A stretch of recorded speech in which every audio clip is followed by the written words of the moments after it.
Quando minha nora e meu filho ganharam 90 milhões de reais na loteria, não imaginei que 3 horas depois eu estaria na calçada com uma mala improvisada, enquanto ela gritava: "Não precisamos mais te ajudar, velha. Vá procurar abrigo em outro lugar."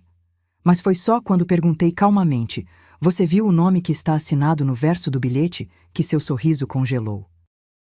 Mas antes de continuar, confira se você já está inscrito no canal e escreva nos comentários: de onde você está assistindo este vídeo? Adoramos saber até onde nossas histórias estão chegando. Meu nome é Teresa Alvarez. Por quase 10 anos vivi sozinha após perder Ricardo, meu marido de 30 anos, para um infarto. Nossa casa de 3 quartos no subúrbio de Tampa se tornou grande demais para mim, mas cheia de memórias que me impediam de vendê-la.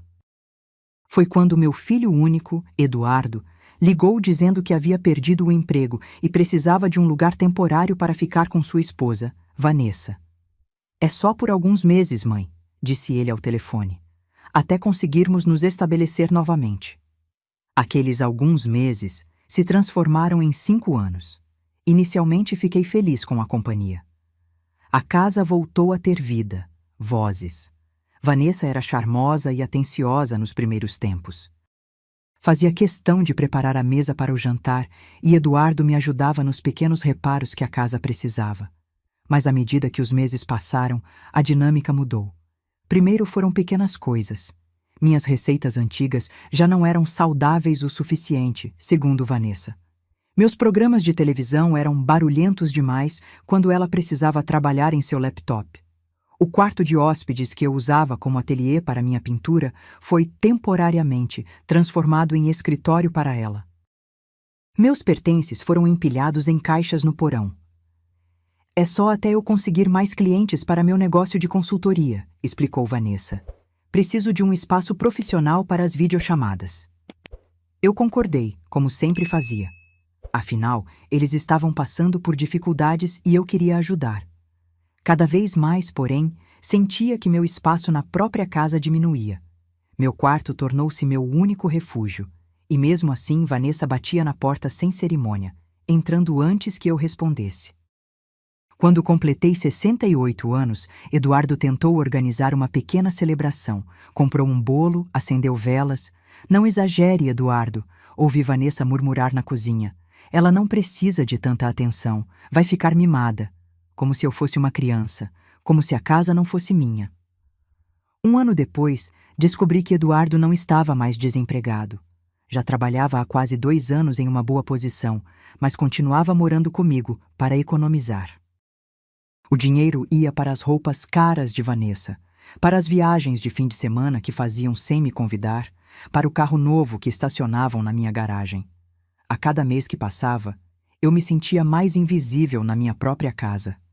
Vanessa deixava recados na geladeira. "Por favor, não use a máquina de lavar depois das 20 horas. O barulho me incomoda." Ou, "Mudei suas coisas do armário da cozinha para dar espaço aos meus utensílios novos." Tudo sem me consultar. Tudo como se a casa já fosse dela. Eu pagava as contas. Todas elas. Água, luz, internet, impostos da casa, com minha modesta aposentadoria de professora e algumas economias que Ricardo havia deixado. Enquanto isso, eles economizavam para o futuro. Numa quarta-feira fria de janeiro, acordei cedo como de costume. Preparei café da maneira que gostava, forte e com um pouco de canela, um dos poucos prazeres que ainda controlava. Na mesa da cozinha, vi o bilhete de loteria que havia comprado no dia anterior. Era algo que fazia ocasionalmente, usando sempre os mesmos números. O aniversário de Ricardo, o meu, o de Eduardo e a data do nosso casamento. Peguei o jornal que estava na porta e o abri na página dos resultados da loteria. Normalmente, mal verificava os números, era mais um hábito do que uma esperança real. Mas naquela manhã, meu coração quase parou. Conferi 1, 2, 3 vezes. Os 7 números coincidiam perfeitamente. Prêmio acumulado, 90 milhões de reais. Sentei-me, respirando com dificuldade. As mãos tremiam tanto que derramei café na mesa. Precisava me acalmar e pensar. Essa quantia mudaria tudo. Poderia me mudar para um lugar menor, mais adequado para mim. Poderia viajar, conhecer lugares que sempre sonhei. Poderia ajudar Eduardo de maneira sensata, talvez ajudar com a entrada de uma casa própria para ele. Todas as possibilidades passavam pela minha cabeça. Deixei o bilhete sobre a mesa, fui ao meu quarto e liguei para o banco. Precisava saber como proceder. O gerente me orientou a guardar o bilhete em segurança e comparecer ao escritório central da Loteria Estadual para reivindicar o prêmio. Retornei à cozinha para guardar o bilhete, mas ele não estava mais lá. Procurei por toda parte, cada vez mais ansiosa. Foi então que ouvi gritos de excitação vindos da sala. Vanessa segurava o bilhete nas mãos, pulando e abraçando Eduardo. "Ganhamos, amor! Ganhamos!" gritava ela. 90 milhões! Não vamos precisar mais morar nesta casa velha. Eduardo parecia atordoado, mas sorria. "Como assim? De onde veio esse bilhete?" "Estava aqui na mesa", Vanessa respondeu agitada. "Alguém deve ter esquecido, mas não importa. É nosso agora." Parei na porta da sala, observando a cena. "Na verdade, o bilhete é meu", disse calmamente. "Comprei ontem e acabei de verificar os números. Eu ganhei." Os dois viraram-se para mim. Vanessa segurou o bilhete com mais força, seu sorriso vacilando por um momento. "Não seja ridícula, Teresa. Se fosse seu, estaria guardado. Você deixou na mesa da cozinha, praticamente abandonado." "Isso não muda o fato de que é meu", insisti. "Inclusive está assinado no verso, como sempre faço." Vi o pânico atravessar o rosto dela quando virou o bilhete e viu minha assinatura. Eduardo parecia desconfortável, olhando do bilhete para mim, sem saber o que dizer. "Isso não significa nada", disse Vanessa rapidamente. "Você mora conosco, cuidamos de você. O que é seu é nosso, somos uma família." A palavra família na boca dela soou como uma mentira. 5 anos de pequenas humilhações passaram pela minha mente.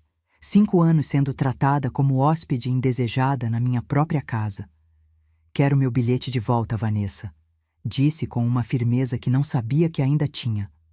O que aconteceu em seguida foi como um pesadelo em câmera lenta. Vanessa mudou completamente. Seu rosto transformou-se em algo que eu nunca tinha visto antes. "Você acha mesmo que vou devolver?" riu ela, amarga. "Você já teve sua vida. É nossa vez agora. Eduardo e eu merecemos esse dinheiro mais que você." Eduardo finalmente interveio. "Vanessa, não podemos." "Cale a boca!" ela gritou para ele. "Você quer mesmo continuar sendo um fracassado dependente da mamãe? Esta é nossa chance." Nas 3 horas seguintes, testemunhei a transformação completa da minha nora. Ela fez chamadas para amigos, convidando-os para comemorar sua grande vitória. Abriu uma garrafa de vinho cara que eu nem sabia que existia na minha casa. Falava sobre mansões e carros de luxo, enquanto ignorava minha presença completamente. Quando tentei entrar no meu quarto para me acalmar, descobri que a porta estava trancada. Minhas coisas estavam sendo empilhadas no corredor. "Precisamos deste quarto para o escritório principal", explicou Vanessa friamente. "Você pode ficar com o quarto de empregada nos fundos." Foi quando percebi. Ela já estava me expulsando. Para ela, o dinheiro já era dela. Ao meio-dia, quando seus amigos começaram a chegar, Vanessa estava completamente embriagada de poder. Entrou no meu quarto, agora destrancado, mas irreconhecível, com minhas coisas fora do lugar. "Sabe de uma coisa? Mudei de ideia", disse ela. "Não quero você aqui. De jeito nenhum. Você vai estragar tudo com seu jeito patético." Comecei a chorar, mais de choque do que de tristeza. "Esta é minha casa, Vanessa. Você não pode me expulsar." Seu rosto se contorceu em uma expressão de puro desprezo. "Observe", disse ela. Na hora seguinte, Vanessa jogou minhas roupas em uma mala velha. Fotografias familiares, lembranças de Ricardo, meus medicamentos, tudo foi enfiado sem cuidado. Seus amigos assistiam à cena como se fosse um espetáculo divertido, taças de vinho nas mãos, risos abafados nos cantos. Eduardo observava tudo da escada, o rosto pálido e o corpo inerte. Nossos olhares se cruzaram várias vezes, mas ele sempre desviava, incapaz de confrontar o que estava acontecendo, incapaz de defender a própria mãe. Vanessa, isso é loucura, ele murmurou em determinado momento. Não podemos simplesmente expulsar minha mãe. Não podemos? Respondeu ela, arrastando minha mala para a porta da frente. Acabamos de ganhar 90 milhões de reais. Podemos fazer o que quisermos. Quando tentei impedir que ela pegasse o álbum de casamento que Ricardo havia organizado com tanto carinho, Vanessa o arrancou das minhas mãos e o jogou na mala com tanta força que ouvi o estalo da capa rachando. Por favor, supliquei, ao menos me deixe levar minhas coisas adequadamente. Não temos tempo para isso, cortou Vanessa. Temos uma vida nova esperando por nós. Enquanto ela continuava a esvaziar meu guarda-roupa, notei que o bilhete premiado estava no bolso traseiro de sua calça jeans. Cada vez que se movimentava, eu podia ver a ponta amarela aparecendo, aquele pequeno pedaço de papel que tinha meu nome assinado no verso. A prova da minha vitória e da minha humilhação. Os vizinhos começaram a se reunir do lado de fora, atraídos pela comoção. Marta, que morava em frente há mais de 20 anos, aproximou-se quando Vanessa abriu a porta e empurrou minha mala para a varanda. — O que está acontecendo, Teresa? Perguntou Marta preocupada. Antes que eu pudesse responder, Vanessa se interpôs. Teresa está indo para um asilo. Acabamos de ganhar na loteria e vamos nos mudar para um lugar melhor. Ela ficará muito mais bem cuidada lá do que aqui. A mentira fluía de seus lábios com uma naturalidade assustadora. Marta me olhou confusa, sem saber o que acreditar. — Isso é verdade, Teresa? Respirei fundo, as lágrimas secando no rosto. Uma calma estranha começou a se apoderar de mim. A calma que vem depois que perdemos tudo, quando percebemos que o medo já não tem mais poder sobre nós. — Não, Marta. O bilhete é meu. Eu assinei o verso como sempre faço. Vanessa está tomando o que me pertence. Marta olhou para Vanessa com desconfiança. Outros vizinhos se aproximaram, murmurando entre si. — Ela está confusa, rebateu Vanessa rapidamente. Idade avançada, você sabe. Acha que tudo é dela. Eduardo finalmente saiu da casa, parecendo um fantasma de si mesmo. — Mãe, talvez seja melhor você ir para um hotel por alguns dias, disse ele sem me olhar nos olhos. Até resolvermos essa situação. A traição do meu filho foi a facada final. Aquele menino que embalei em meus braços, que consolei quando teve o coração partido pela primeira vez, que cuidei quando ficou doente. Meu único filho estava me abandonando na calçada para não contrariar a esposa. — Eu entendo, Eduardo, respondi, sentindo cada palavra pesar como pedra. Você fez sua escolha.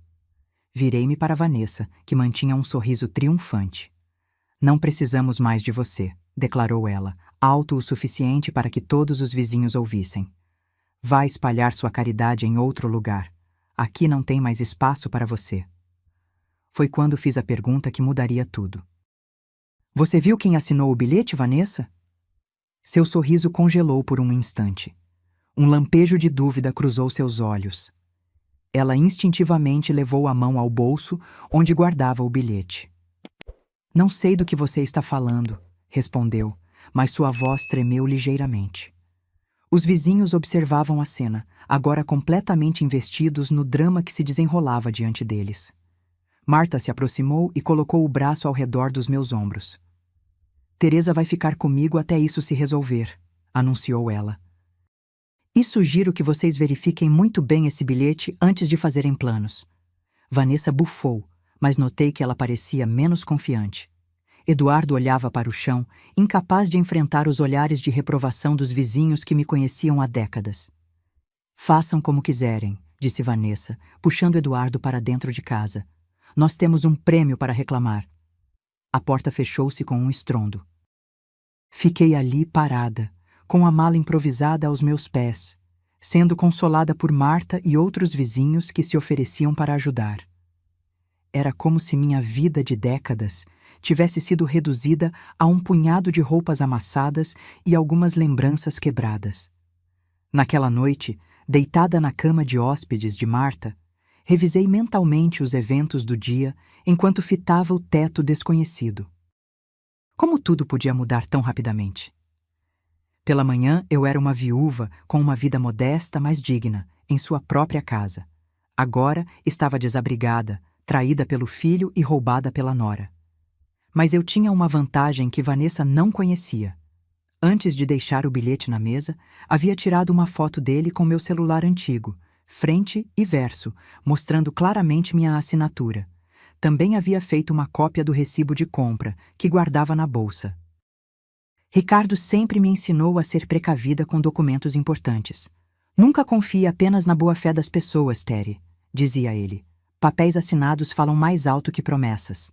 No dia seguinte, enquanto Vanessa provavelmente planejava como gastar milhões que não eram dela, fui ao escritório central da Loteria Estadual. Expliquei a situação à atendente, uma mulher de meia idade com olhos compreensivos. Isso acontece mais do que deveria, Sr. Álvares, disse ela. Vamos precisar de toda a documentação que comprove que o bilhete é seu. Apresentei a foto do bilhete com minha assinatura, o recibo de compra e meus documentos. A atendente examinou tudo e fez algumas ligações. Vou encaminhar isso ao departamento jurídico, informou. Por enquanto, bloqueamos qualquer tentativa de resgate desse prêmio até que a situação seja esclarecida. Saí do prédio me sentindo mais forte. A justiça poderia demorar, mas eu tinha provas do meu lado. 2 dias depois, recebi uma ligação de Eduardo. Sua voz soava diferente. Uma mistura de vergonha e desespero. Mãe, precisamos conversar. As coisas estão complicadas. O que aconteceu, Eduardo? Perguntei, embora já imaginasse. Fomos à loteria ontem. Eles disseram que o prêmio está bloqueado porque há uma disputa sobre a propriedade do bilhete. Vanessa está... Ele hesitou. Ela não está lidando bem com isso. Imagino que não, respondi. E você, Eduardo? Como está lidando com o fato de ter permitido que sua esposa me expulsasse da minha própria casa por um dinheiro que não era dela? O silêncio do outro lado da linha foi sua resposta. Mãe, eu sinto muito. Não sei o que aconteceu comigo. Vanessa ficou tão... diferente quando viu aquele bilhete. Como se fosse uma pessoa completamente diferente. Não, Eduardo. Ela sempre foi essa pessoa. Você só escolheu não ver. E mais tarde, naquele mesmo dia, soube por Marta que Vanessa havia dado uma entrevista para o jornal local, alegando que eu era uma idosa confusa, tentando roubar o bilhete premiado da família. A história rapidamente se espalhou pela vizinhança, dividindo opiniões. Alguns, que não me conheciam bem, questionavam: por que eu deixaria um bilhete tão valioso simplesmente sobre a mesa? Outros, que me conheciam há anos, defendiam meu caráter e integridade. O escândalo crescia, e eu, que sempre preferi o anonimato de uma vida simples, via-me no centro de uma tempestade pública. Uma semana após minha expulsão, recebi uma visita inesperada na casa de Marta. Era Lorenzo Mendes, um advogado especializado em disputas de loteria, recomendado por um dos vizinhos. Senhor Álvares, disse ele após ouvir minha história. O que aconteceu com a senhora é lamentável, mas infelizmente comum. Membros da família acreditam ter direito ao que não é deles. O que posso fazer? Perguntei. A senhora já fez o mais importante, preservar provas de propriedade. Agora, precisamos agir rapidamente. Sua nora está tentando construir uma narrativa pública que prejudica sua credibilidade. Lorenzo explicou que, além do processo na loteria, deveríamos solicitar uma ordem de reintegração de posse da minha casa. Afinal, eu havia sido ilegalmente expulsa da minha própria residência. E quanto ao Eduardo? Perguntei, sentindo o coração pesado. Ele é meu filho. Lorenzo me olhou com compaixão. Senhor Álvares, ele participou da sua expulsão. Legalmente, ele é tão culpado quanto sua esposa. Naquela noite chorei até adormecer. Não pelo dinheiro, que nunca foi minha maior preocupação, mas pela perda do meu filho. Pelo fim da ilusão de que, apesar de tudo, ainda éramos uma família. No dia seguinte, enquanto Marta e eu tomávamos café na varanda, vi um carro luxuoso estacionar em frente à minha antiga casa. Vanessa saiu dele usando roupas novas e caras, carregando sacolas de compras de lojas de grife. Ela já está gastando como se o dinheiro fosse dela, comentou Marta indignada. Onde ela conseguiu dinheiro para isso? Perguntei perplexa. Ouvi dizer que estão fazendo empréstimos usando o bilhete como garantia, respondeu Marta. Aparentemente, alguns lugares aceitam isso para clientes VIP. A audácia de Vanessa não tinha limites. Não bastava tentar roubar meu bilhete. Ela já estava construindo uma vida de luxos com um dinheiro que nem sequer havia recebido e que provavelmente nunca receberia. Durante as semanas seguintes, assisti de longe enquanto Vanessa transformava minha vida em um espetáculo cada vez mais grotesco. Da casa de Marta, eu podia ver o vai e vem de carros de entrega, móveis novos sendo trazidos, meus pertences antigos sendo descartados na calçada como lixo. A casa onde vivi com Ricardo por décadas, onde criamos nosso filho, estava sendo desfigurada por alguém consumida pela ganância. Lorenzo Mendes, meu advogado, trabalhava incansavelmente no caso. As audiências preliminares na loteria estadual haviam sido favoráveis a mim.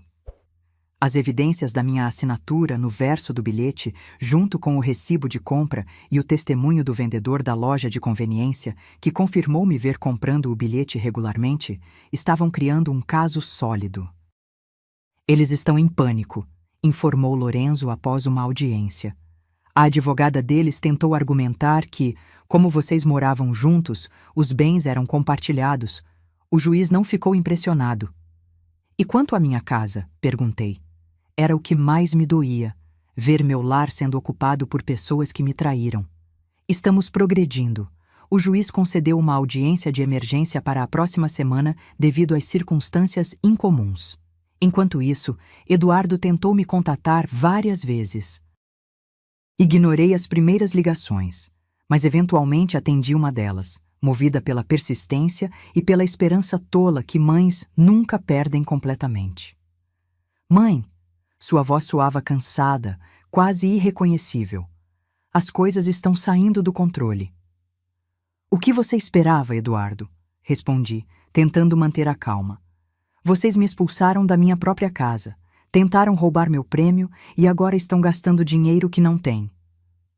Eu sei, ele suspirou profundamente. Vanessa. Ela está obcecada. Já gastou mais de 100 mil reais em crédito. Está convencida de que vai ganhar o caso de qualquer jeito. E você? O que acha que vai acontecer? Silêncio do outro lado da linha. Não sei mais, mãe. Sinto que acordei dentro de um pesadelo. Vanessa nem parece mais a mesma pessoa. Ontem ela gritou com o carteiro porque ele perguntou se a senhora Álvares ainda morava aqui. Parte de mim queria confortar meu filho, dizer que tudo ficaria bem. Outra parte, mais forte, lembrava da imagem dele parado na escada, assistindo enquanto eu era expulsa de casa. Você teve muitas chances de fazer a coisa certa, Eduardo. Agora precisa lidar com as consequências das suas escolhas. Desliguei o telefone, o coração pesado. Marta, que ouvira a conversa, colocou a mão no meu ombro. Você está sendo mais forte do que eu seria, comentou ela. Se fosse meu filho... Se eu ceder agora, respondi, estarei ensinando Eduardo que trair a própria mãe não tem consequências, que amor maternal significa aceitar qualquer abuso. Uma semana depois, no dia da audiência para a reintegração de posse, acordei com o som de sirenes. Olhando pela janela, vi 3 viaturas policiais estacionadas em frente à minha antiga casa. Vizinhos saíam às pressas para ver o que estava acontecendo. Marta e eu nos vestimos rapidamente e atravessamos a rua. Um grupo já se formava na calçada. Entre eles, reconheci Vanessa sendo escoltada para uma viatura, as mãos algemadas atrás das costas, o rosto manchado de lágrimas e maquiagem borrada. Eduardo seguia atrás, não detido, mas visivelmente abalado. O que aconteceu?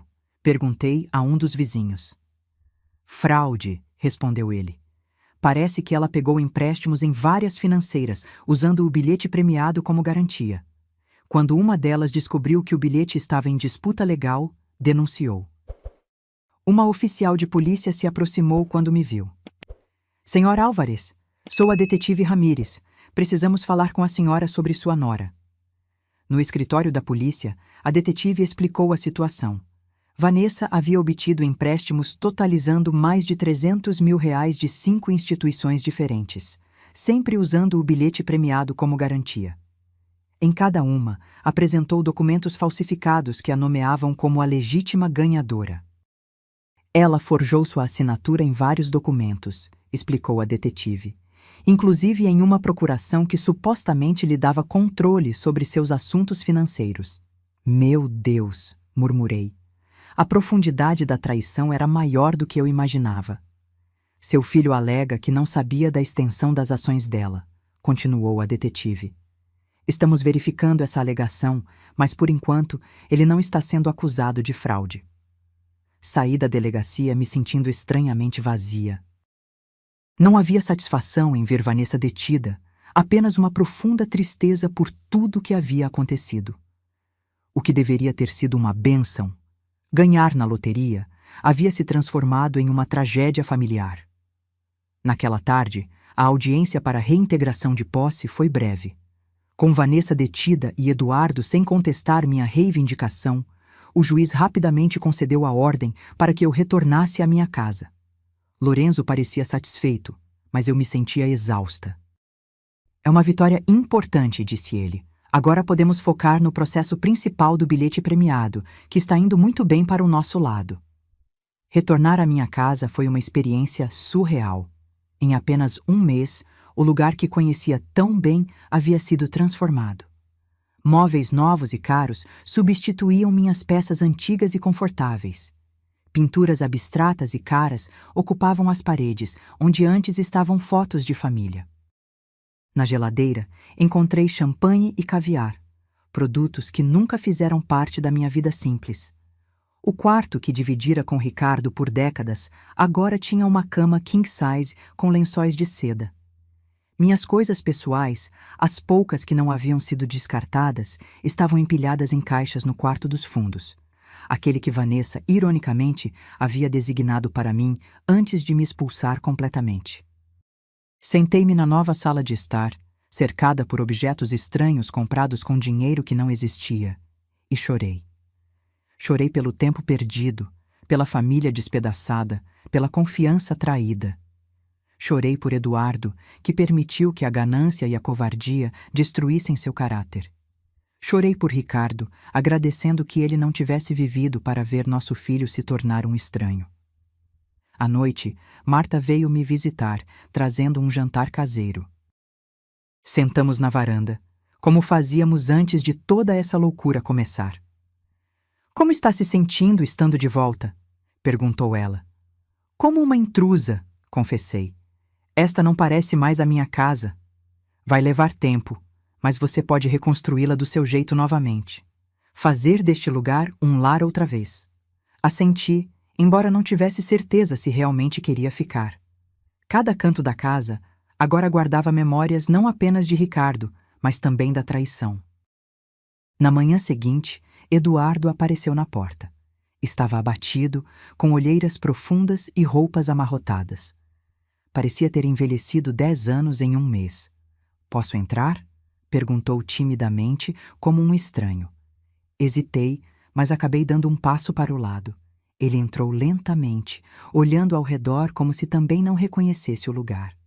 Ela mudou tudo, comentou, sua voz quase um sussurro. Sim, respondi secamente. Inclusive você. Ele se encolheu com minhas palavras, mas não contestou. Mãe, eu sei que nada do que eu disser vai consertar o que fiz. Não estou pedindo perdão, porque sei que não mereço. O que você quer então, Eduardo? Ele respirou fundo, como se reunisse coragem. Quero que saiba que estou me divorciando de Vanessa. Não por causa do dinheiro ou da prisão, mas porque finalmente vi quem ela realmente é. E quem eu me tornei ao lado dela. Fiquei em silêncio, deixando que ele continuasse. Também vim buscar algumas roupas. Estou ficando num motel perto do trabalho até encontrar um apartamento. Você poderia ficar aqui. As palavras saíram antes que eu pudesse contê-las. O instinto maternal, mesmo ferido, ainda estava presente. Eduardo balançou a cabeça. Não, mãe. Você precisa de espaço, e eu preciso enfrentar as consequências dos meus atos. Não posso simplesmente voltar como se nada tivesse acontecido. Naquele momento, vi um lampejo do filho que conhecia, do homem que Ricardo e eu havíamos criado para ser. Um homem que, apesar de ter se perdido, ainda conseguia reconhecer seus erros. Vou te dar as chaves da casa na praia, ofereci. Aquela pequena que seu pai e eu comprávamos para o verão. Está vazia, precisa de limpeza, mas é um lugar para você ficar enquanto se reorganiza. Eduardo me olhou surpreso. A casa de Clearwater? Você ainda tem aquele lugar? Sim. Ricardo nunca quis vendê-la, e depois que ele se foi, não consegui me desfazer dela. Está lá, fechada, mas é sua se quiser. Obrigado, mãe, ele disse a voz embargada. Eu não mereço sua ajuda. Não estou fazendo isso por mérito, Eduardo. Estou fazendo porque, apesar de tudo, você é meu filho. Ele assentiu, sem tentar esconder as lágrimas que agora corriam livremente por seu rosto. Busquei as chaves da casa de praia numa gaveta que, milagrosamente, Vanessa não havia revirado. Entreguei a ele junto com algumas instruções sobre a manutenção que o lugar provavelmente precisaria. Quando Eduardo estava saindo, virou-se uma última vez. Mãe, sobre o bilhete. Eu sinto muito. Realmente sinto muito. Eu sei, respondi. Agora vai construir uma vida da qual possa se orgulhar.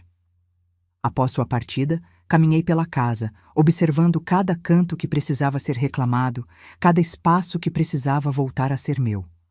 O quarto principal, a cozinha, a sala de estar, todos exigiriam trabalho para apagar os traços da ocupação de Vanessa. Um passo de cada vez, murmurei para mim mesma, lembrando-me das palavras que Ricardo costumava dizer quando enfrentávamos desafios juntos. 2 semanas depois, a comissão da Loteria Estadual convocou uma audiência final para determinar a propriedade do bilhete. O processo havia sido acelerado devido à situação criminal de Vanessa, que permanecia detida, incapaz de pagar a fiança estabelecida. Na sala de audiências, sentei-me ao lado de Lorenzo, observando o espaço onde logo seria decidido meu futuro financeiro. Eduardo entrou e sentou-se na área reservada ao público, não ao lado de Vanessa. Trocamos um breve olhar, uma comunicação silenciosa que carregava tanto dor quanto resignação. Vanessa foi trazida algemada, vestindo o uniforme laranja do centro de detenção. Estava quase irreconhecível, o cabelo sem os cuidados habituais, o rosto sem maquiagem, olheiras profundas. Ao me ver, seu olhar se endureceu brevemente, mas logo se desviou para o chão. O juiz revisou as evidências apresentadas. Minha assinatura no bilhete, o recibo de compra, as testemunhas que confirmaram que eu regularmente comprava bilhetes com os mesmos números, as fotografias que tirei do bilhete antes de deixá-lo na mesa. Este caso apresenta uma situação lamentável, declarou o juiz. O que deveria ser motivo de celebração para uma família se transformou em uma demonstração da pior face da ganância humana. Olhei para Vanessa, que mantinha os olhos fixos na mesa à sua frente. Com base nas evidências inquestionáveis, este tribunal reconhece Teresa Alvarez como a legítima proprietária do bilhete premiado e, portanto, a única com direito ao prêmio de 90 milhões de reais. O alívio que senti não era pela vitória financeira, mas pelo fim daquele capítulo doloroso. O dinheiro, que tantos problemas havia causado, finalmente poderia ser usado para reconstruir o que foi destruído, ainda que algumas perdas fossem irreparáveis. Quando a audiência terminou, Vanessa foi levada de volta à detenção para aguardar seu julgamento por fraude. Eduardo se aproximou timidamente. "Parabéns, mãe", disse ele, sem alegria na voz. "Você merece." "Obrigada, Eduardo. Como está a casa de praia?" "Melhor do que eu esperava. Estou limpando, consertando algumas coisas." "Ajuda a manter a mente ocupada." Assenti. Sabia o valor de manter as mãos ocupadas quando o coração está pesado. Você vai receber o prêmio logo? Perguntou ele, claramente desconfortável em tocar no assunto, mas tentando manter uma conversa normal. Sim. Lorenzo disse que em uma semana devo receber a primeira parcela. Eduardo hesitou e eu vi nele o menino que costumava pedir mais 5 minutos antes de dormir. Mãe, eu sei que não tenho direito de pedir nada, mas... Você vai ficar bem? Tudo isso foi tão intenso? Sorri levemente. Vou ficar bem, filho. Sempre fiquei. No caminho para casa, refleti sobre o poder transformador do dinheiro. Não apenas o que ele poderia comprar, mas como revelava a verdadeira natureza das pessoas. Vanessa, com sua ganância descontrolada. Eduardo, com sua fraqueza e subsequente arrependimento. E eu mesma, descobrindo uma força que não sabia que possuía. Quando finalmente recebi o cheque da primeira parcela do prêmio, não senti a euforia que muitos vencedores descrevem. Em vez disso, senti uma responsabilidade. Este dinheiro, que havia custado tanto em termos emocionais, precisava servir a um propósito maior que simplesmente acumular mais posses. A primeira coisa que fiz após receber o prêmio foi contratar uma empresa de mudanças. Não para trazer novas aquisições, mas para retirar tudo o que Vanessa havia comprado. Os móveis luxuosos, as obras de arte caras, os aparelhos eletrônicos de última geração, tudo foi doado para instituições de caridade. Queria que minha casa voltasse a ser o que era. Um lugar simples, acolhedor, cheio de memórias genuínas. Marta me ajudou a recuperar algumas das minhas antigas peças que haviam sido descartadas ou guardadas no porão. Minha poltrona favorita, a mesa de jantar onde Ricardo e eu compartilhamos tantas refeições, o abajur que ganhei da minha mãe, cada item resgatado era como recuperar um pedaço da minha identidade. Você poderia comprar tudo novo agora, comentou Marta enquanto limpávamos a poeira de um velho baú de madeira. Poderia, concordei. Mas essas coisas têm história. O dinheiro não pode comprar isso. Em poucas semanas, a casa voltou a parecer minha. As paredes foram repintadas nas cores que sempre gostei. Os móveis foram reorganizados do jeito que me agradava, e as fotografias de família voltaram a ocupar seus lugares de destaque. Mantive um espaço para fotos de Eduardo, inclusive algumas recentes que ele me enviou da casa de praia. Imagens dele pintando paredes, consertando o telhado, plantando no jardim. Pequenos sinais de que estava tentando reconstruir não apenas o espaço, mas a si mesmo. Conforme os meses passaram, estabeleci uma nova rotina. Parte do meu tempo era dedicada a administrar o dinheiro do prêmio com a ajuda de consultores financeiros confiáveis. Criei fundos de investimento seguros, doações para causas importantes e reservas para o futuro. Outra parte do meu tempo era dedicada ao que realmente importava: redescobrir prazeres simples que haviam sido ofuscados pelos anos de tensão em minha própria casa. Voltei a pintar, algo que havia abandonado quando meu ateliê foi transformado em escritório para Vanessa. Instalei um novo espaço de arte no quarto extra, com luz natural abundante e todas as ferramentas que sempre desejei ter. As primeiras telas eram catárticas, paisagens tempestuosas, cores intensas, pinceladas quase violentas. Com o tempo, meu trabalho foi se suavizando, refletindo a paz que lentamente voltava à minha vida. Também comecei a viajar. Não para resorts luxuosos ou destinos exclusivos, mas para lugares que sempre quisemos visitar, Ricardo e eu. Levei suas cinzas comigo para o Grand Canyon, espalhando uma pequena porção em um local tranquilo ao amanhecer, cumprindo uma promessa feita décadas antes. Visitei a pequena vila na Espanha de onde seus avós haviam imigrado, encontrando primos distantes que nos receberam como família há muito perdida.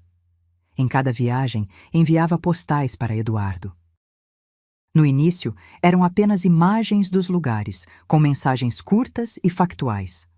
Com o tempo, comecei a compartilhar mais. Memórias de quando ele era criança, histórias sobre Ricardo que ele nunca havia ouvido, pequenas reflexões sobre a vida. Era uma forma de reconstruir nossa relação, palavra por palavra, sem pressão ou expectativas. Quanto a Vanessa, seu julgamento por fraude resultou em uma sentença de 3 anos. Eduardo me contou que havia finalizado o divórcio e que ela não contestou. Aparentemente, a experiência da prisão a havia transformado de alguma forma. Não senti alegria com seu infortúnio, apenas uma triste compreensão de como a ambição desmedida pode destruir vidas. 6 meses após receber o prêmio, decidi fazer algo significativo com parte do dinheiro. Criei uma fundação dedicada a apoiar idosos vulneráveis, especialmente aqueles em risco de abuso financeiro ou exploração por familiares. A Fundação Ricardo Álvares, nomeada em homenagem ao homem que me ensinou o valor da integridade, oferecia assistência jurídica, apoio emocional e recursos educacionais. A inauguração do primeiro centro de apoio coincidiu com meu aniversário de 69 anos. Marta organizou uma pequena celebração no jardim da minha casa, com poucos convidados, mas muita alegria. Para minha surpresa, Eduardo apareceu, trazendo um bolo que ele mesmo havia assado. Desajeitado, mas feito com carinho. Lembrei que você sempre dizia que presentes feitos à mão têm mais valor, explicou ele, embaraçado. E tem, confirmei, emocionada. Enquanto cortava o bolo, olhei ao redor para o pequeno grupo reunido ali. Amigos verdadeiros, vizinhos que me apoiaram nos momentos mais difíceis, e meu filho, tentando encontrar seu caminho de volta para a pessoa que ele costumava ser. Percebi que, apesar de tudo que havia perdido, eu havia ganho algo precioso, clareza sobre o que realmente importava na vida. O dinheiro havia transformado minha situação financeira, sim, mas a verdadeira transformação ocorreu em como eu me via e me posicionava no mundo. Não era mais a viúva solitária que aceitava ser diminuída em sua própria casa.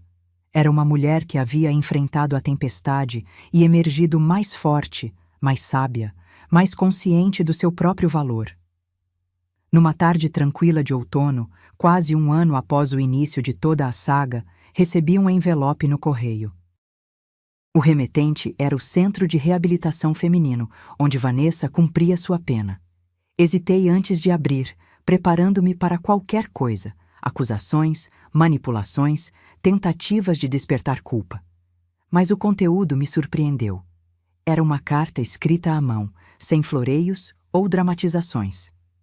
Teresa, não espero seu perdão e não estou escrevendo para pedi-lo.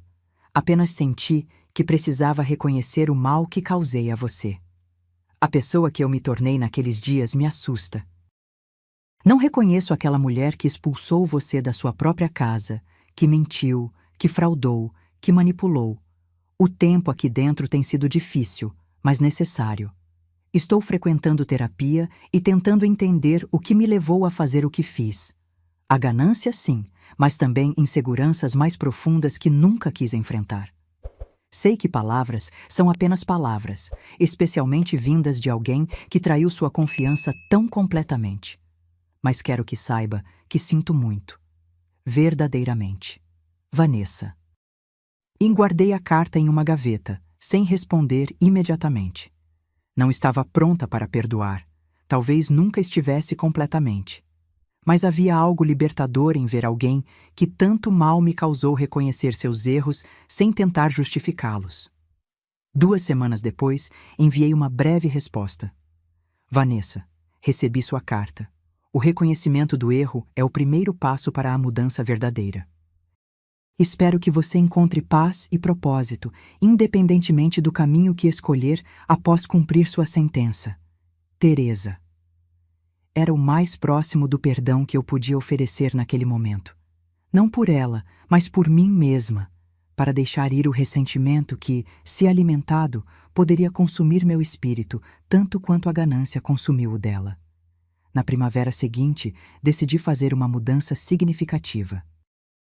A casa onde vivi com Ricardo, a mesma que havia sido tomada e depois reclamada, carregava muitas lembranças, algumas doces, outras dolorosas demais.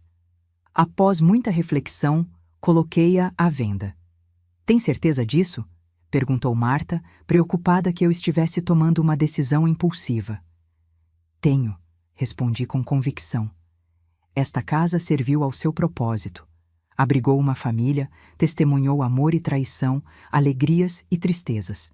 Mas agora quero um lugar que seja só meu, sem fantasmas do passado. Comprei uma casa menor, mais próxima ao oceano, algo que sempre sonhei, mas nunca considerei possível. Um lugar luminoso, com grandes janelas que enquadravam o horizonte marinho, um pequeno jardim onde plantei flores coloridas e ervas aromáticas, e um estúdio de pintura onde a luz natural criava efeitos mágicos nas telas. Eduardo me ajudou com a mudança, carregando caixas, montando móveis, pendurando quadros exatamente onde eu queria. Nossos diálogos ainda eram por vezes tensos, marcados por silêncios carregados de lembranças dolorosas, mas estávamos aprendendo a construir uma nova relação, mais honesta, com limites mais claros e respeito mútuo. Gosto deste lugar, comentou ele, enquanto ajudava a organizar meus livros em uma estante nova. Combina com você. Como assim? Perguntei curiosa. É sereno, mas tem personalidade. Parece autêntico. Sorri, tocada por suas palavras. Era exatamente o que eu buscava. Um espaço que refletisse quem eu me tornara após toda a turbulência. Em uma das prateleiras, coloquei uma pequena caixa de madeira entalhada que Ricardo me dera em nosso 10º aniversário de casamento.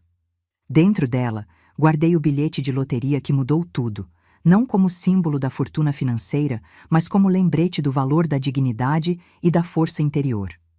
A vida seguiu seu curso. Eduardo permaneceu na casa de praia, transformando-a gradualmente em seu próprio refúgio.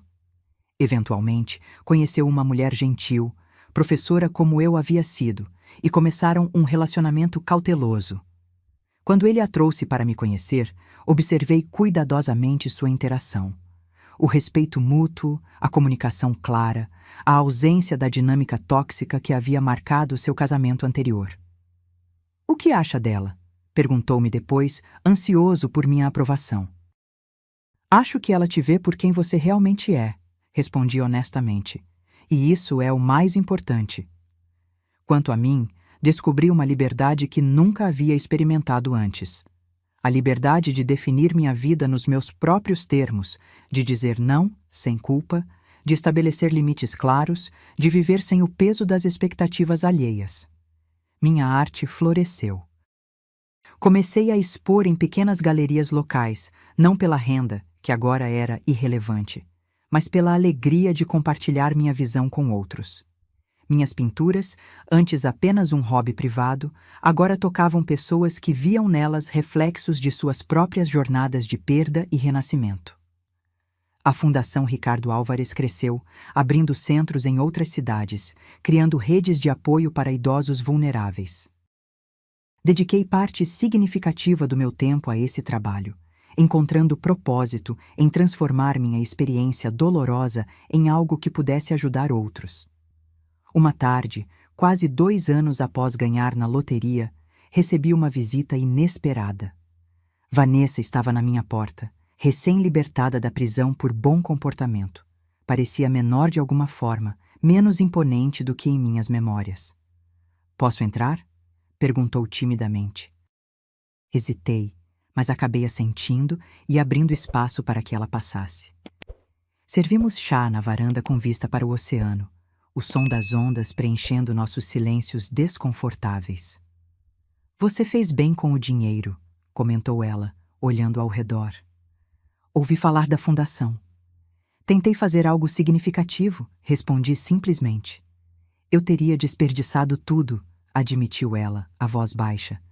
"Toda aquela ganância, para quê? Para provar algo a mim mesma, acho." Observei-a atentamente. A mulher à minha frente não era mais a nora dominadora e manipuladora que conheci por anos. Tampouco era a versão arrogante e cruel que emergiu com a possibilidade do dinheiro. Era apenas uma pessoa cansada, tentando reconstruir sua vida após cometer erros terríveis. "O que vai fazer agora?" perguntei. "Recomeçar do zero. Tenho um trabalho esperando em um centro comunitário, parte da minha liberdade condicional. Vou morar em um pequeno apartamento subsidiado até me estabelecer. assente, admirando sua honestidade. Vim para dizer duas coisas, continuou ela. Primeiro, para me desculpar pessoalmente pelo que fiz. Sei que palavras não apagam ações, mas precisava dizê-las olhando nos seus olhos. E a segunda coisa? Perguntei. Agradecer, respondeu ela, surpreendendo-me. Você poderia ter me denunciado por muito mais coisas. Poderia ter feito questão de aumentar minha sentença, mas não fez isso. Não vi propósito em buscar vingança, expliquei. Já havia sofrimento suficiente. Quando Vanessa se foi, fiquei na varanda observando o sol começar a se pôr sobre o oceano. Refleti sobre como um simples bilhete de loteria havia exposto verdades que talvez eu nunca tivesse conhecido de outra forma. Revelou a fraqueza de Eduardo, a ganância de Vanessa, mas também uma força em mim mesma que havia permanecido adormecida por anos. O dinheiro, que tantos veem como solução para todos os problemas, havia sido apenas um catalisador, amplificando o que já existia em cada um de nós, trazendo à superfície nossos verdadeiros valores, prioridades e caráter. Nos anos seguintes, encontrei um equilíbrio entre aproveitar a segurança financeira que o prêmio me proporcionou e manter a simplicidade que sempre valorizei. Viajava ocasionalmente, sempre buscando experiências autênticas em vez de luxo vazio. Doava generosamente para causas que tocavam meu coração, principalmente aquelas relacionadas a idosos e educação. Investia em arte local, apoiando artistas emergentes que me lembravam de mim mesma décadas atrás. Mas as maiores riquezas da minha vida pós-loteria não tinham nada a ver com dinheiro. Eram os momentos de conexão genuína. As tardes pintando com outras artistas que se tornaram amigas, os almoços de domingo com Eduardo e, eventualmente, seus filhos gêmeos, as conversas profundas com participantes da fundação que compartilhavam suas próprias histórias de resiliência. Em meu aniversário de 72 anos, Eduardo organizou uma pequena celebração na casa de praia que agora havia se tornado verdadeiramente sua. O lugar estava irreconhecível. As paredes descascadas agora eram de um azul sereno. O jardim antes abandonado florescia com plantas nativas e uma varanda ampla havia sido construída com vista para o mar. Você transformou este lugar, comentei, admirando o trabalho que ele havia feito com as próprias mãos. Aprendi com você, respondeu ele, sobre reconstruir, sobre recomeçar. Sua nova família estava presente, a esposa gentil, agora grávida do terceiro filho, e os gêmeos de 4 anos correndo pelo jardim. Marta veio com seu novo companheiro, um viúvo que conhecera em um dos eventos da fundação. Alguns vizinhos, tanto os antigos quanto os novos, também se juntaram à celebração. Durante o jantar, Eduardo ergueu sua taça para um brinde. A minha mãe, disse ele, a voz firme, mas emocionada, que nos ensinou que a verdadeira fortuna não está no que possuímos, mas em quem escolhemos ser nos momentos mais difíceis. Lágrimas silenciosas escorreram pelo meu rosto enquanto todos erguiam suas taças. Não eram lágrimas de tristeza, nem mesmo de alegria pura, mas de uma profunda gratidão pelo caminho percorrido, com todas as suas dores, desvios e descobertas. Mais tarde naquela noite, sentada na nova varanda da casa de praia, observando as ondas quebrarem sob o luar, refleti sobre a jornada incomum que o destino havia traçado para mim. Aquele bilhete de loteria, um pedaço de papel que muitos veem apenas como um caminho para a riqueza material, havia sido muito mais. Foi um espelho que revelou a verdadeira natureza das pessoas ao meu redor e, mais importante, revelou a mim mesma. Pensei em Vanessa, que ocasionalmente enviava cartões postais de sua nova vida em outro estado. Após completar sua liberdade condicional, ela havia se mudado para uma cidade pequena, onde trabalhava como conselheira em um centro de reabilitação para mulheres. Seu último cartão mencionava que estava escrevendo um livro sobre sua experiência. Como a ganância quase destruiu minha humanidade. um título que sugeria uma honestidade que ela nunca demonstrou durante nossos anos de convivência. Pensei em Eduardo, que finalmente havia encontrado sua própria voz e construído uma vida baseada em valores autênticos, não em expectativas externas ou pressões alheias. Nosso relacionamento havia se transformado em algo mais maduro, mais honesto, uma amizade entre adultos que respeitavam a história compartilhada, mas não eram definidos apenas por ela. E pensei em mim mesma, na mulher que fui e na que me tornei. A viúva solitária que permitiu ser diminuída em sua própria casa havia dado lugar a alguém que conhecia seu valor, que estabelecia limites claros, que vivia de acordo com suas próprias verdades. O dinheiro possibilitou certas liberdades, sim, mas a verdadeira libertação veio do interior. Da coragem de confrontar injustiças, de defender-me, de reconstruir uma vida em meus próprios termos. Quando o jornal local pediu uma entrevista sobre o aniversário da fundação, perguntaram o que eu diria a outras pessoas que sonham em ganhar na loteria. O dinheiro amplifica quem você já é, respondi. Se você é generoso, terá mais para dar. Se é inseguro, terá mais razões para temer.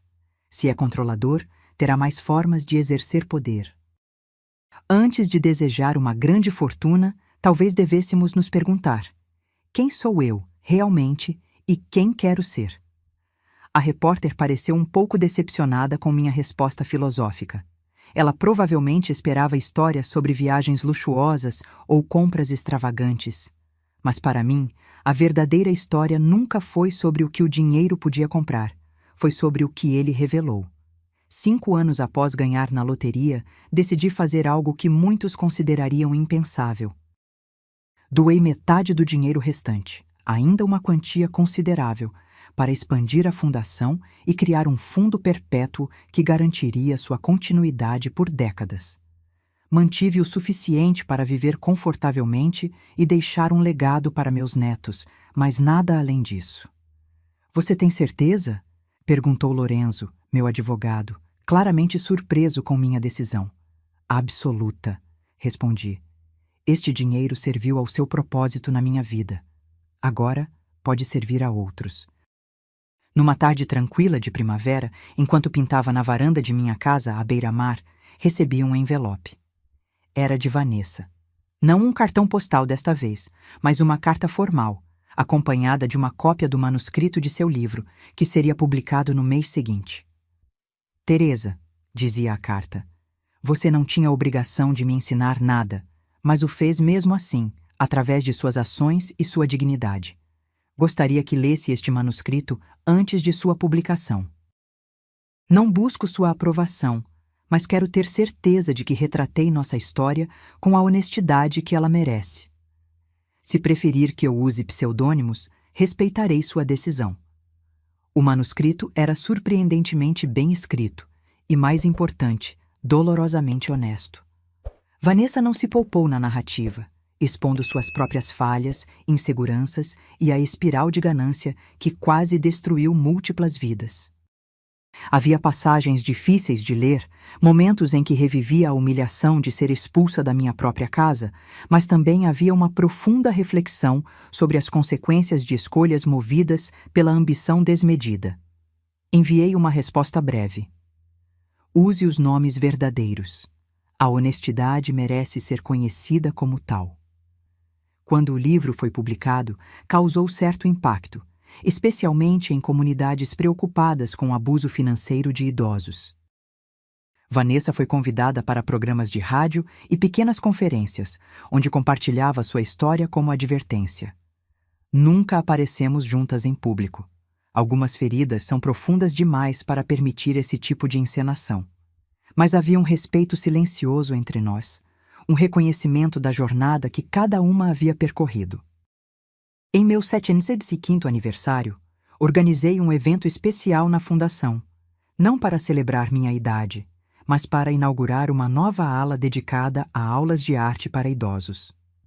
O espaço luminoso, equipado com cavaletes, tintas de qualidade e grandes janelas que capturavam a luz natural, era a realização de um sonho. A arte salvou minha sanidade nos momentos mais difíceis, expliquei durante a pequena cerimônia. Espero que este espaço ofereça o mesmo conforto e possibilidade de expressão para outros. Eduardo estava lá com sua família, agora incluindo 3 filhos, os gêmeos, já com 7 anos, e uma menina de 2 que carregava o nome da avó. Marta, apesar de sua saúde frágil, fez questão de comparecer. Alguns dos primeiros participantes da fundação, agora voluntários ativos, também estavam presentes. Para minha surpresa, entre os convidados estava um rosto familiar que não via há quase um ano: Vanessa. Ela manteve-se discretamente nos fundos do salão, sem chamar atenção, apenas observando.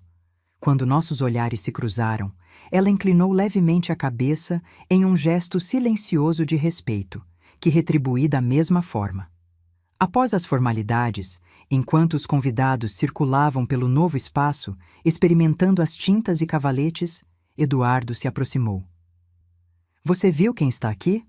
perguntou, a tensão evidente em sua voz. "Vi", respondi calmamente. "Como se sente sobre isso?"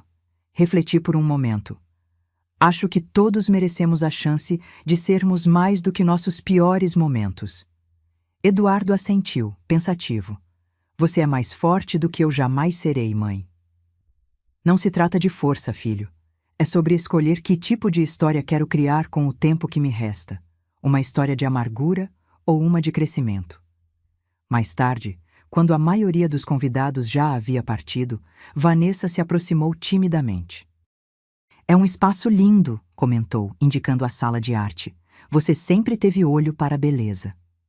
"Obrigada por vir", respondi simplesmente. Não tinha certeza se seria bem-vinda. "Nem eu", admiti honestamente. "Mas estou aprendendo que a vida é muito curta para carregarmos rancores eternos." Ela sorriu tristemente. "Meu livro está gerando boas conversas.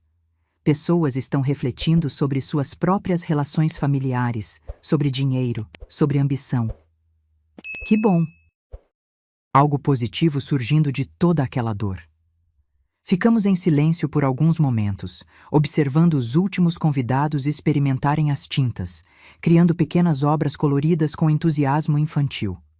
"Você sabe", disse ela finalmente, "quando aquele bilhete apareceu na mesa, pensei que fosse a resposta para tudo, que todo aquele dinheiro me traria felicidade imediata. E agora? Agora sei que ele apenas acelerou o inevitável. Mostrou quem eu realmente era naquele momento. Quem Eduardo era." "Quem você era?" Assenti, porque era exatamente o que eu também havia concluído. "Teresa", continuou ela, a voz baixa, "obrigada por não me odiar eternamente. Você teria todo o direito." "Não odiar não é o mesmo que perdoar completamente", respondi honestamente. "Mas estamos ambas seguindo em frente, e isso é o que importa." Quando Vanessa foi embora, fiquei observando o salão quase vazio, os cavaletes ainda com pintura secando, as janelas refletindo o sol da tarde.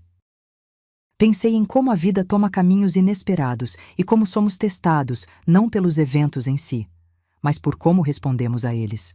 O bilhete de loteria, que por tanto tempo simbolizou o pior da natureza humana, havia, ironicamente, aberto caminho para algo melhor, para Eduardo encontrar sua verdadeira força, para Vanessa confrontar seus demônios, para eu descobrir uma versão de mim mesma que não sabia existir. Na semana seguinte, recebi um convite inesperado. Uma universidade local queria que eu falasse para alunos de serviço social sobre minha experiência com abuso financeiro de idosos e como isso motivou a criação da fundação. Inicialmente hesitei. Nunca fui confortável falando em público, mas algo me dizia que compartilhar minha história poderia ajudar outros que estavam sofrendo em silêncio, como eu havia feito por tantos anos. O auditório estava surpreendentemente cheio quando cheguei. Estudantes jovens, professores de meia-idade e até alguns idosos que pareciam ter vindo especificamente para ouvir minha história. A coordenadora do evento me apresentou como uma sobrevivente que transformou sua experiência traumática em apoio para outros. Quando subi ao palco, Minhas mãos tremiam ligeiramente, mas minha voz permaneceu firme. Contei minha história sem dramatizações desnecessárias. A morte de Ricardo, os anos de erosão lenta da minha autoridade na própria casa, a descoberta do bilhete premiado, a cruel expulsão e, finalmente, a reconstrução de minha vida e identidade. Muitas pessoas pensam que ganhar na loteria é o fim de todos os problemas, disse a plateia atenta. Mas dinheiro não cria nem resolve problemas fundamentais de caráter. Apenas os amplifica. Ué. Após a palestra, uma fila de pessoas se formou para falar comigo. Muitos eram idosos compartilhando experiências semelhantes, filhos que tomavam decisões financeiras sem consultá-los, noras e genros que os tratavam como fardos, a sensação gradual de invisibilidade dentro das próprias famílias. Uma senhora idosa segurou minhas mãos com força. Obrigada por dar nome ao que passei. Por anos pensei que era normal, que era ingratidão minha querer mais respeito. Um homem, em seus 80 anos, contou como havia entregado procuração financeira ao filho, apenas para descobrir que ele estava drenando suas economias para investimentos arriscados. Tive vergonha de admitir que meu próprio filho estava me explorando, confessou, os olhos marejados. Seu discurso me deu coragem para buscar ajuda. Cada história reforçava minha convicção de que a fundação estava preenchendo uma necessidade vital e que minha experiência dolorosa tinha um propósito maior. Ricardo sempre dizia que não existem coincidências, apenas lições disfarçadas. Talvez ganhar na loteria e enfrentar toda aquela traição tenha sido a lição que eu precisava para encontrar minha verdadeira vocação nos anos dourados da minha vida. Nos anos que se seguiram, dividi meu tempo entre o trabalho na fundação, minha arte, que agora era exposta regularmente em pequenas galerias, e momentos preciosos com a família que foi reconstruída das cinzas da traição. Eduardo e seus filhos, Marta e outros amigos que se tornaram praticamente família. Eduardo finalizou seu divórcio e, gradualmente, reconstruiu sua vida, focando em ser um bom pai e redescobrir sua própria identidade além do casamento fracassado. A casa de praia se tornou seu refúgio e, eventualmente, seu lar permanente. Ele se casou novamente anos depois, com uma mulher gentil e compreensiva que nunca tentou apagar o passado, mas ajudou-o a construir um futuro melhor. Quanto a Vanessa, seu livro alcançou um sucesso modesto, principalmente em círculos acadêmicos e assistenciais. Ela se tornou uma voz respeitada em discussões sobre ética financeira familiar e exploração de idosos, usando sua própria história como alerta. Nossos caminhos raramente se cruzavam, mas quando acontecia, havia um respeito mútuo silencioso. Um reconhecimento de quão longe ambas havíamos chegado desde aqueles dias sombrios. Em meu 800º aniversário, olhei ao redor da sala cheia de amigos, família e colegas da fundação, e senti uma profunda gratidão. Não pelo prêmio da loteria em si, que havia se tornado apenas um detalhe em minha história de vida, mas pelo que aprendi através da tempestade que ele desencadeou. Aprendi que dignidade não tem preço. Aprendi que verdadeiros relacionamentos sobrevivem às piores tempestades. Aprendi que nunca é tarde demais para redescobrir sua própria voz. E, acima de tudo, aprendi que nossa verdadeira fortuna não está em contas bancárias ou propriedades, mas em quem nos tornamos face à adversidade. Aquele bilhete de loteria, um simples pedaço de papel que muitos veem como um caminho para a felicidade instantânea, havia revelado a verdade sobre cada pessoa em minha vida, incluindo a mim mesma.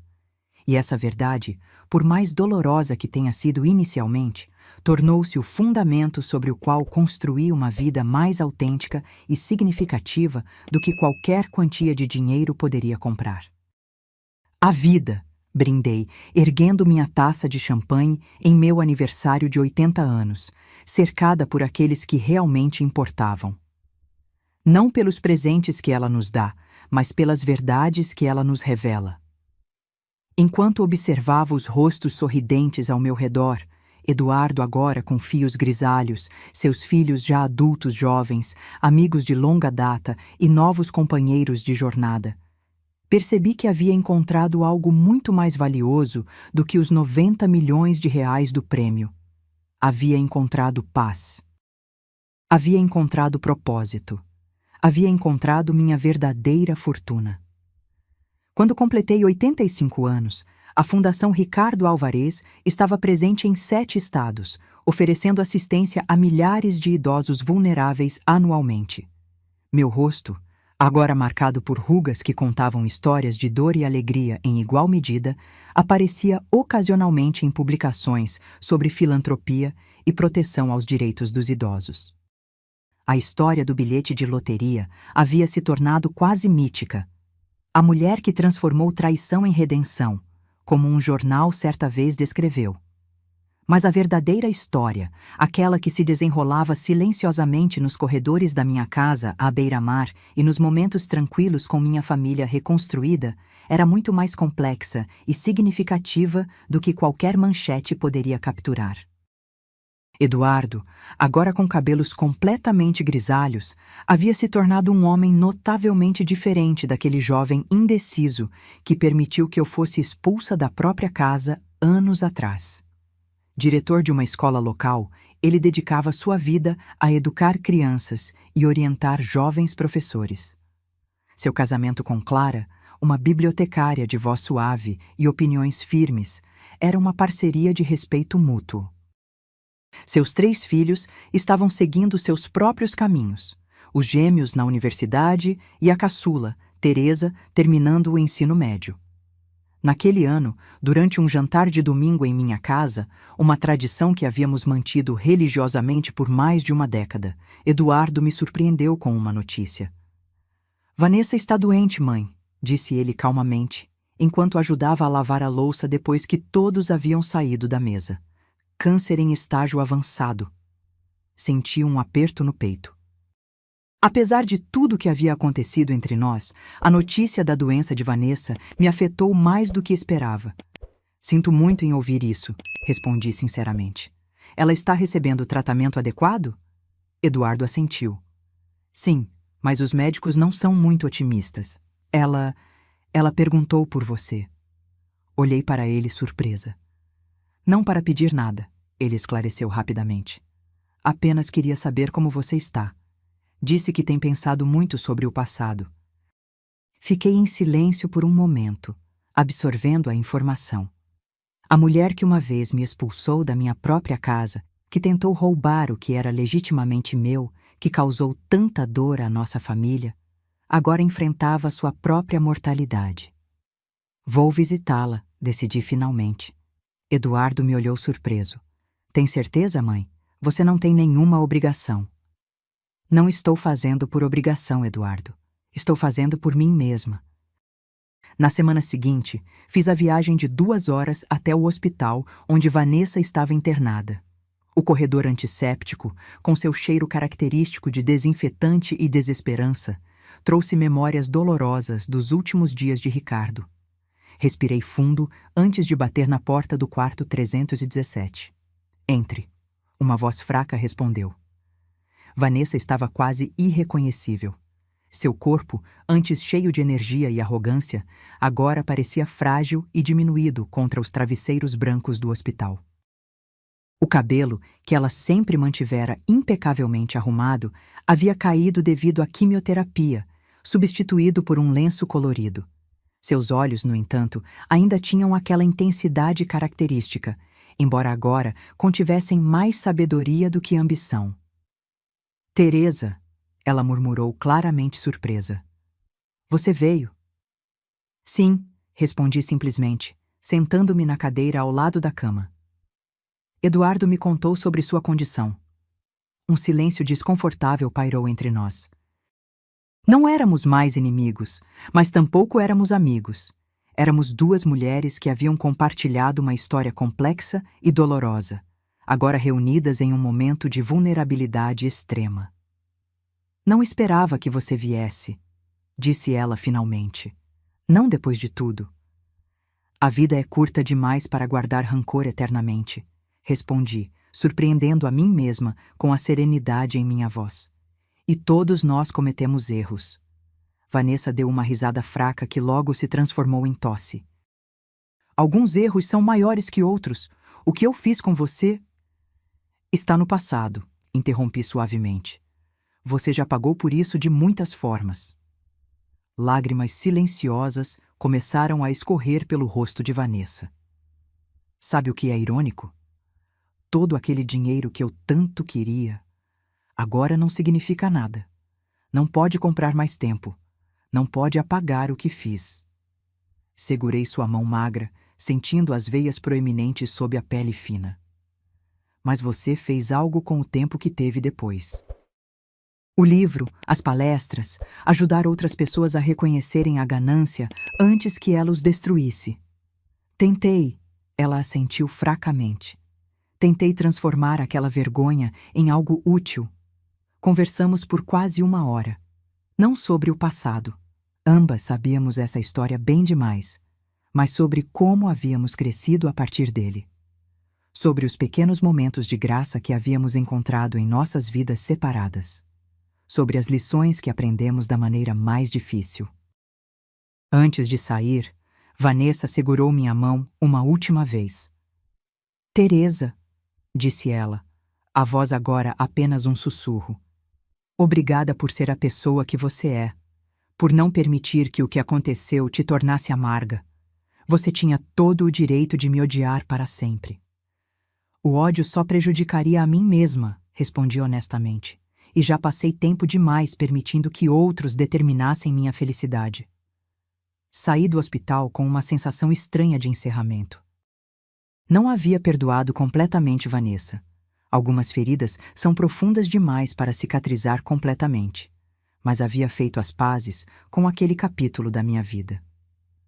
Vanessa faleceu 3 semanas depois. O funeral foi pequeno, principalmente ex-colegas da organização onde ela trabalhava e alguns amigos. Eduardo compareceu, e eu também, permanecendo discretamente nos fundos da capela. Não estava lá para exibir perdão ou bondade, mas para honrar a jornada completa de uma vida humana, com todos os seus erros e tentativas de redenção. Depois do serviço, uma mulher jovem se aproximou de mim. Você é Teresa Alvares? Perguntou timidamente. Assenti, curiosa sobre como ela me conhecia. Sou Melissa. Vanessa foi minha mentora no programa de recuperação, explicou ela. Ela falava muito sobre você, sabia? Dizia que você era a pessoa mais forte que ela já conheceu. Sorri tristemente. Vanessa me viu em meus momentos mais vulneráveis. Ela nos contou sua história, a versão verdadeira, não a versão do livro. Nos ensinou que o caráter se revela não quando ganhamos, mas quando perdemos tudo. Melissa hesitou antes de acrescentar. Ela esperava que um dia pudesse realmente merecer seu perdão. Diga a ela que conseguiu, respondi suavemente. Onde quer que ela esteja agora. Naquele mesmo ano, dei um passo significativo que vinha considerando havia algum tempo. Transferi a liderança diária da fundação para uma equipe de profissionais dedicados, mantendo-me apenas como consultora e membro do conselho. Aos 85 anos, sentia que era hora de desacelerar, de dedicar mais tempo à pintura, à leitura e aos meus bisnetos que estavam começando a chegar. Uma tarde, enquanto pintava na varanda com a ajuda de Sofia, minha bisneta de 4 anos, Eduardo se juntou a nós, observando em silêncio nossos pincéis dançarem sobre a tela. Sabe o que estive pensando, mãe? Disse ele finalmente. Como um único momento pode mudar completamente o rumo de nossas vidas. O bilhete de loteria, constatei, entendendo imediatamente. Sim, ele confirmou, olhando para o horizonte onde o céu encontrava o oceano. Se você não tivesse ganhado, se Vanessa não tivesse agido daquela forma, se eu não tivesse sido tão fraco, quão diferente tudo seria. Diferente sim, concordei, ajudando Sofia a misturar cores para criar um tom perfeito de verde para sua árvore imaginária. Mas não necessariamente melhor. Eduardo me olhou, surpreso. Como assim? você não teria passado por tanto sofrimento. Talvez, respondi pensativa, mas talvez também nunca tivesse descoberto minha própria força. Talvez você nunca tivesse encontrado seu verdadeiro caminho. Talvez milhares de idosos não tivessem recebido ajuda através da fundação.